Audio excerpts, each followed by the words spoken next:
Batpalli police లిమిట్స్లో ఒక పశువులో పని పోతుందనే ఇన్ఫర్మేషన్ పైన పోలీస్ వాళ్ళ పని చేయడం జరిగింది. దానిలో కొన్ని పశువులు ట్రాన్స్పోర్ట్ చేయబడుతున్నాయి.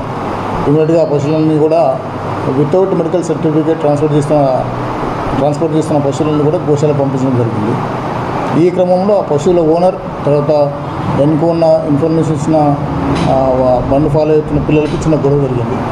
ఆ గొడవలో ఇమ్రాన్ అనే పిల్లగాడు ప్రశాంత్ తర్వాత రజనీ అనే పిల్లలకి మధ్యన స్పర్శ జరిగింది. రజనీ అనే పిల్లగాడికి చిన్న చేయికి కాలుకి గాయమైంది. సో ఆ విషయంలో ఇమ్రాన్ వాళ్ళ జాఫర్ వాళ్ళ యాన్లముల పైన కేసు రిజిస్టర్ చేయడం జరిగింది. ప్రస్తుతానికి పశువులన్నీ కూడా గోశాలలో ఉన్నాయి.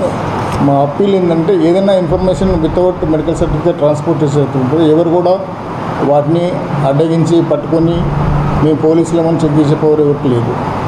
ఏదైనా ఇన్ఫర్మేషన్ పోలీసుకి ఇవ్వండి. 24 hours చెక్ పోస్టులు ఉన్నాయి. Round the clock check post run అవుతున్నాయి. ఎక్కడి నుంచి కూడా ఇల్లీగల్ ట్రాన్స్పోర్ట్ ఉండవు. ఇన్ఫర్మేషన్ ఇవ్వాలని